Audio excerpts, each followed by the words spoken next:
Bom dia! O nosso trabalho foi produzido por mim, Analice, a Bianca, Ana Beatriz e Hilary. E hoje a gente vai estar explicando sobre os antivirais. Primeiramente, a gente precisa saber o que é um vírus. Eles são agentes infecciosos que são incapazes de se reproduzir fora da célula do seu hospedeiro. São formados por uma cápsula proteica, que vai envolver o material genético, e este pode ser o RNA, DNA ou os dois juntos. E o que são os antivirais? Ele é uma classe de medicamentos que é utilizado para tratar de infecções virais, que de uma maneira mais grotesca explicando, vai impedir a duplicação do vírus. Os principais vírus que afetam a cavidade oral são herpes, sarampo, cachumba e papiloma. Agora a Ana Beatriz vai estar falando um pouquinho mais sobre os medicamentos e sobre a herpes. É a doença viral mais comum na clínica odontológica. Ela causa feridas como bolhas ao redor da boca e o medicamento mais conhecido para utilização é o aciclovir. Na maioria das vezes, o uso é combinado por via tópica e oral, sendo utilizado de 4 em 4 horas, excluindo o período noturno para maior conforto do paciente. O aciclovir interfere com a ADN polimerase viral, inibindo a replicação do vírus. É de conhecimento de todos que o vírus é uma estrutura que vai sequestrar o processo metabólico da célula do hospedeiro. Assim, existem algumas enzimas que são específicas desses vírus, e essas enzimas vão ser os alvos desses fármacos. Atualmente, a maioria dos agentes antivirais disponíveis vai ser efetivos apenas quando o vírus está em replicação. Assim, os fármacos antivirais eles podem ser agrupados de acordo com o mecanismo de ação.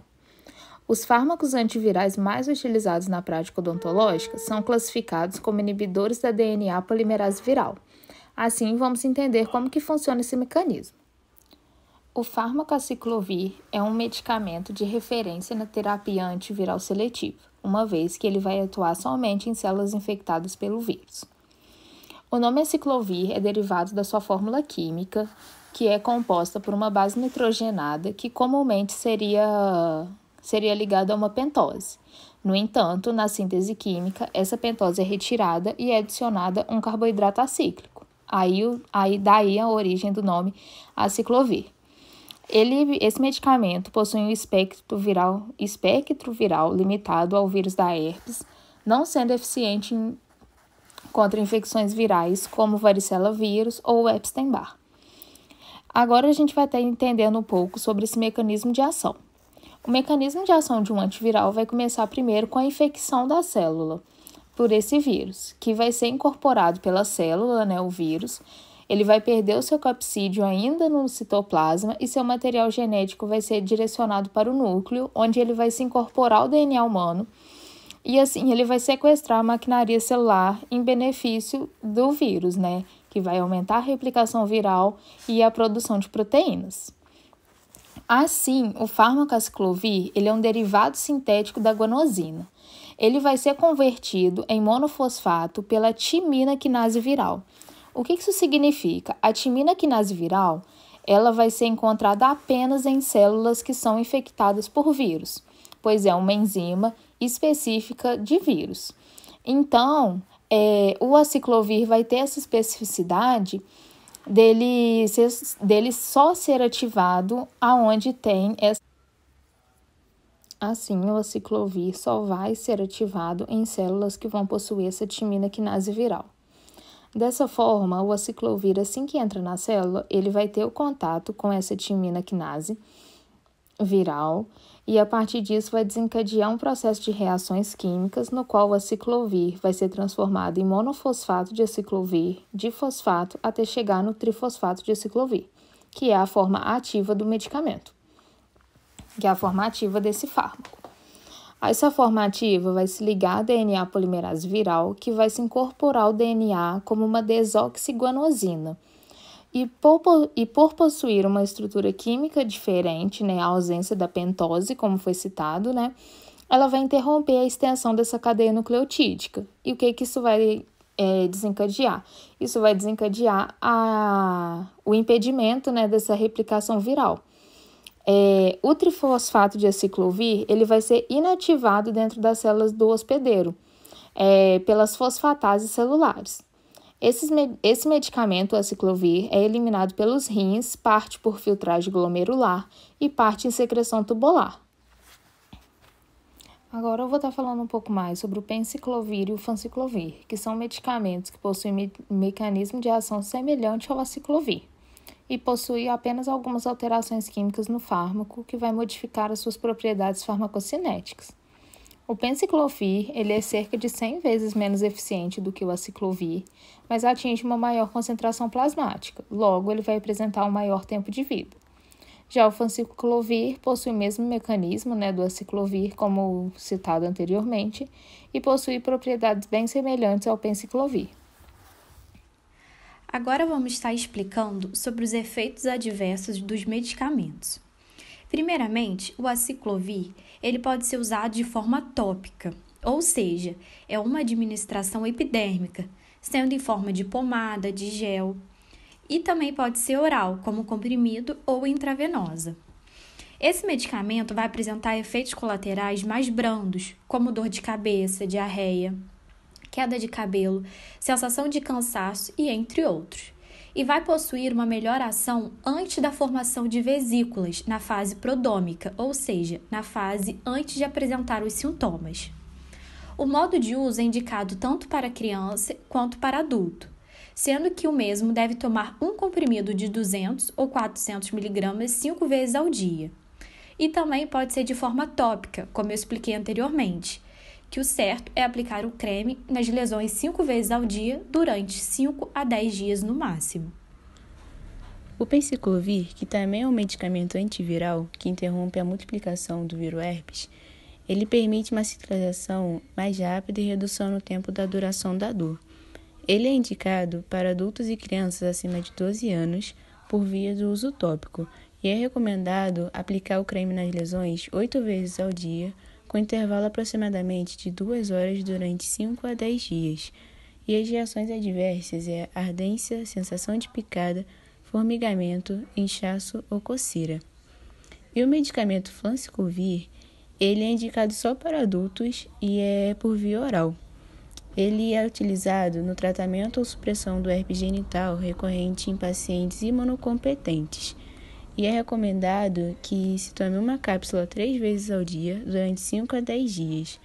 E a reação adversa é o transtorno da cefaleia, que no caso é a dor de cabeça. Agora vamos estar falando sobre os antifúngicos. E para começar, devemos saber o que são os fungos. Eles são organismos eucariotas, ou seja, possuem um núcleo celular. São heterótrofos, porque não produzem seu próprio alimento e podem ser uni- ou pluricelulares. São parasitas e com isso transmitem doenças como micose, sapinho e candidíase. A alteração no equilíbrio flora-hospedeiro vai induzir essas doenças orais. E o que são os antifúngicos? É uma classe de medicamento que é utilizada para prevenir e tratar doenças provocadas pelos fungos. Agora, a Ana Beatriz vai estar dando continuidade, falando sobre os medicamentos e a candidíase. Na odontologia. Os fungos na cavidade oral surgem quando o paciente está com baixa imunidade. O uso de prótese e higiene inadequada contribuem com o aparecimento desses fungos. A candidíase é a principal doença fúngica que afeta a boca. As características são placas esbranquiçadas que podem afetar o palato, assoalho de boca, mucosa e língua. As lesões têm aumento lento e progressivo. Os pacientes apresentam dor, sensação de queimação na língua e alterações no paladar. O tratamento inicial é feito com nistatina, que tem como mecanismo de ação o desequilíbrio da célula, levando à sua morte. A suspensão oral é feita um bochecho por via tópica 4 vezes ao dia durante 14 dias, com pelo menos 10 ml da solução sendo ingeridas. Caso esse paciente use a prótese, é necessária uma avaliação, ver se a prótese pode ser higienizada e reutilizada ou não. Alguns pacientes preferem fazer o tratamento por via oral. A opção mais utilizada é o itraconazol, que é administrado em forma de comprimido pelo período de 7 dias. É um medicamento com amplo espectro, ou seja, tem um grande percentual de espécies sensíveis, porém tem uma baixa dosagem de apenas 100 mg. É eficaz e menos tóxico, além do baixo nível de resistência e um preço mais acessível. Lembrando que as doses podem aumentar ou diminuir, é necessário fazer um acompanhamento dessas lesões. Uma outra opção é o cetaconazol, um medicamento mais forte, também utilizado por via oral, 200 mg uma vez ao dia durante 14 dias. Pode ter efeitos adversos, como a náusea e a cefaleia, e tudo depende da produção ou redução das lesões. Agora eu vou estar falando um pouco sobre os antifúngicos. Nessa imagem é possível observar um fungo e apontando, nas estruturas o nome dos medicamentos e aí, respectivamente, aonde que eles vão estar atuando, o mecanismo de ação, o nome dos fármacos. Assim, a gente vai entender um pouco de como o fármaco vai atuar em cima de cada estrutura do fungo. Os agentes terapêuticos antifúngicos podem ser classificados em 2 grupos. O primeiro, que é de antibióticos antifúngicos que ocorrem naturalmente, que é o grupo dos polienos. E o segundo, que são fármacos sintéticos, que incluem os azóis. Nesse trabalho, a gente vai estar dando uma ênfase maior no mecanismo dos poliênicos e azóis, que são comumente usados na prática odontológica. Agora eu vou falar um pouco sobre o mecanismo de ação dos polienos, que eles são medicamentos classificados como antibiótico antifúngico. Eles é uma mistura de uma substância antifúngica derivada da cultura de Streptomyces. Aqui a gente vai estar falando sobre a nistatatina, que é um medicamento usado na odontologia.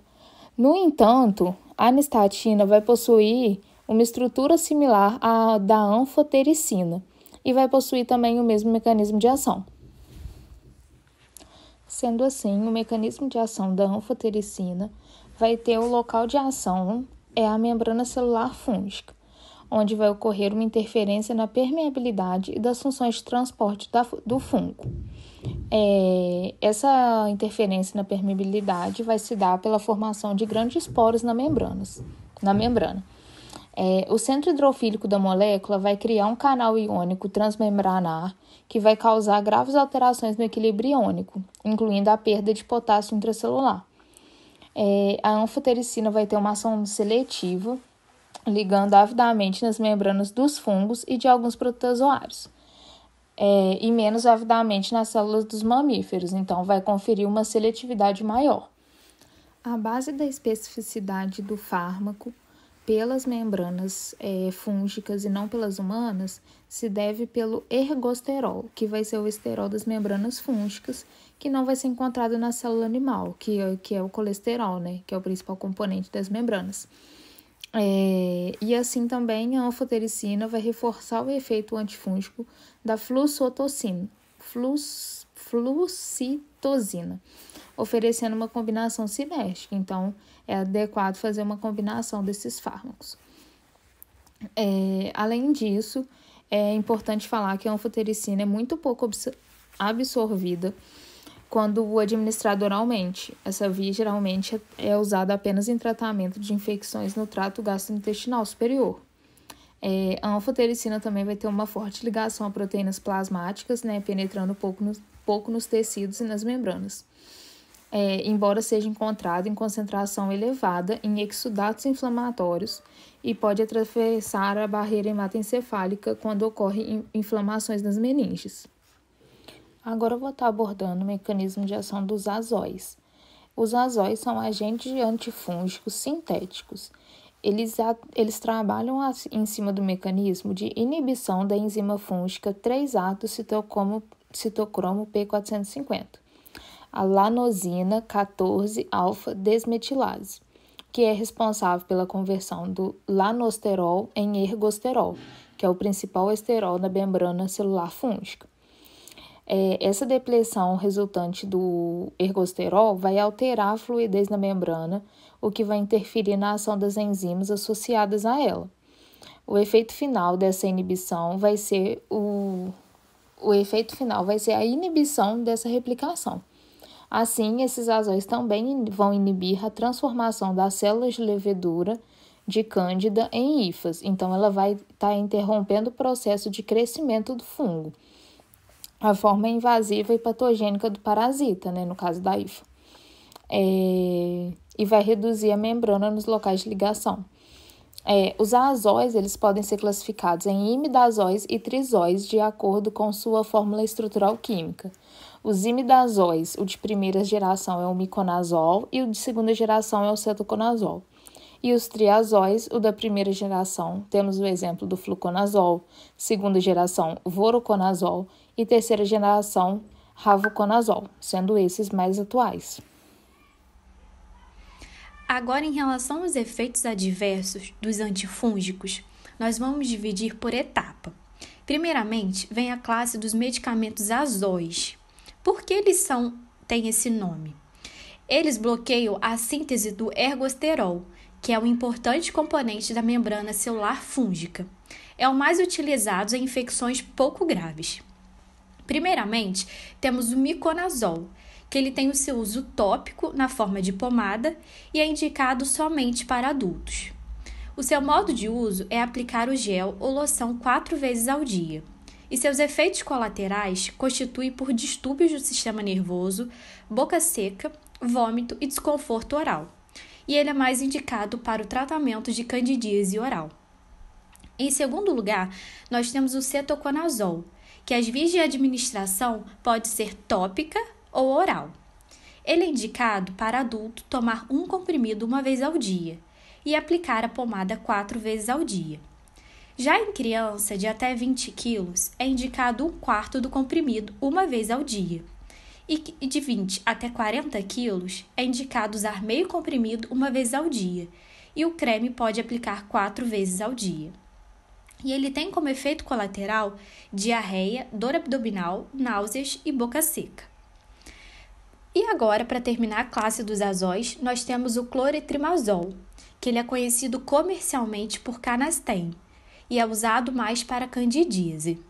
Ele pode ser de uso oral ou tópico e é indicado também para crianças e adultos aplicar a pomada 4 vezes ao dia na lesão, ou tomar uma pastilha 5 vezes ao dia. Agora vamos falar sobre a classe dos triazóis, que pertence ao grupo dos inibidores de biossíntese de esteróis, o qual constitui o maior e mais importante grupo de compostos já desenvolvidos para o controle de doenças fúngicas de plantas e animais, exibindo vários graus de sistemicidade e, frequentemente, altíssima potência antifúngicas. E os triazóis, eles impedem o crescimento de fungos e é indicado para o tratamento de candidíase vaginal e dermatomicoses, que são infecções fúngicas na pele e nos seus anexos, e como exemplo, a unha, que é conhecida popularmente como micose. E com isso, temos 2 medicamentos, o itraconazol e o fluconazol. O itraconazol, ele serve para o tratamento de infecções fúngicas, que é a micose, dos olhos, da boca, das unhas, da pele, da vagina e dos órgãos internos. Ele é indicado para o uso adulto e administrado por via oral, e é recomendado tomar de 1 a 2 cápsulas uma vez ao dia. E as reações adversas e a falta de apetite, dor abdominal, náuseas, cansaço e a urina muito escura. Já o fluconazol, ele é um medicamento antifúngico indicado para o tratamento de candidíase e prevenção da candidíase recorrente, para o tratamento também de balanite causada por cândida e para o tratamento de dermatomicoses. Ele é indicado para adultos e crianças e é recomendado uma dose única semanal, e o tratamento dura cerca de 2 a 4 semanas. Ele é administrado por via oral e intravenosa. E as reações adversas é a cefaleia, dor de cabeça, diarreia, náuseas, tontura, a insônia e a fadiga. E com isso temos a classe dos poliênicos, que são os antibióticos antifúngicos utilizados em infecções fúngicas e são geralmente bastante tóxicos, estáveis e pouco solúveis.